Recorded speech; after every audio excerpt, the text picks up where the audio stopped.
Bonjour à tous. Ça fait longtemps, oui, vous m'avez manqué. Je voudrais vous parler de médecine chinoise que j'apprends, que j'étudie depuis maintenant plus de 2 ans et qui me semble très utile à partager, du moins pour des choses assez courantes et qui pourront aider un petit peu tout un chacun. Euh, C'est une médecine qui n'a plus de preuves à faire, hein, puisqu'elle existe depuis 21 siècles, l'an 1 avant Jésus-Christ, et elle ne demande aucun médicament. Peut-être quelques plantes en pharmacopée peuvent être très intéressantes, mais là, en fait, on va plutôt agir en faisant de l'acupuncture, en manipulant les points, donc les zones réflexes qui vont réagir suite à une stimulation avec de la poncture, avec des moxas en chauffant, avec un stylet, avec un stylo électrique ou tout simplement avec nos petits doigts. Un massage tuile, on peut très très bien agir aussi pour stimuler certaines zones de points qui se trouvent sur des méridiens. On a 12 méridiens dans le corps, plus 8 merveilleux. Il y a 460 points environ et en fait il y en a à peu près 2000. Voilà, tout confondu. L'acupuncture est une méthode qui va agir de façon mécanique en stimulant des points donc et qui est très intéressante.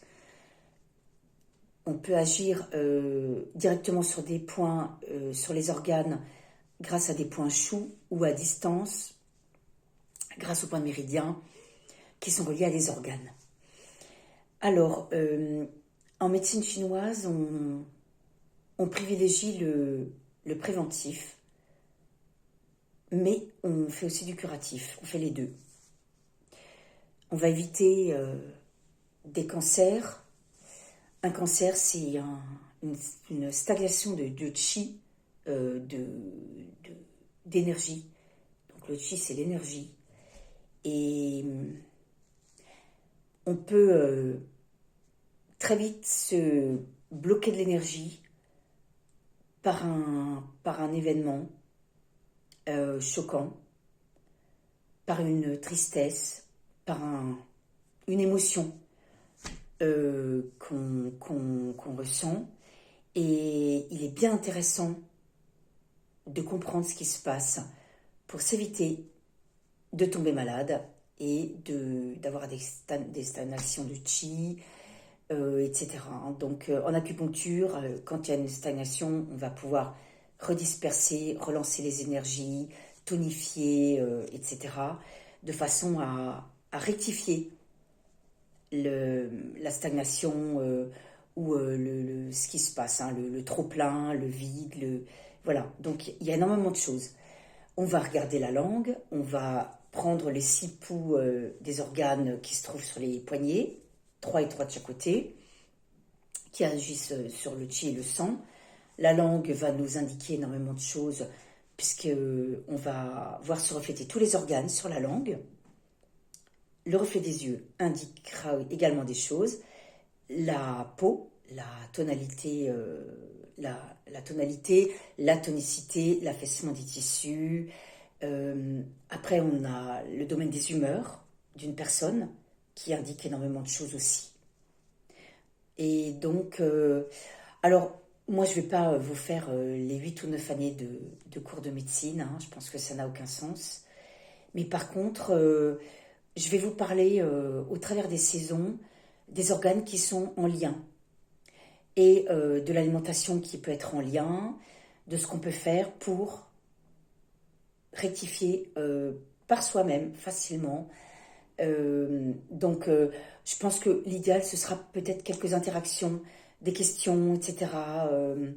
Donc, sous forme de commentaires hein, sur mes vidéos. Je ne sais pas si on peut mettre des commentaires, je suis pas sûre. J'irai voir pour m'en assurer. Ce serait peut-être quand même plus pratique. Et donc, je pense qu'on abordera les thèmes suivant vos questions. Ce sera le plus simple, comme ça, je vous répondrai de façon simple. Et avant tout, bien entendu, en acupuncture et en médecine chinoise, on se base sur les éléments tels que des examens. Une échographie de l'abdomen nous indique énormément de choses. Donc des examens complémentaires, hein, une prise de sang, etc. Donc l'acupuncture, c'est pas du tout fait à la légère. Il y a un diagnostic qui est fait, qui dure environ entre 20 bonnes minutes. Plein de questions sont posées, hein. C'est une analyse globale et c'est pas du tout pris à la légère. On va pas juste vous planter des aiguilles en vous ayant posé juste 2 minutes des questions, à moins de vous connaître parfaitement, hein. Voilà. Donc c'est très sérieux et un acupuncteur travaille avec un médecin. Si lui-même n'est pas médecin, il travaillera avec un médecin, toujours. Et donc, il se basera sur des examens, hein.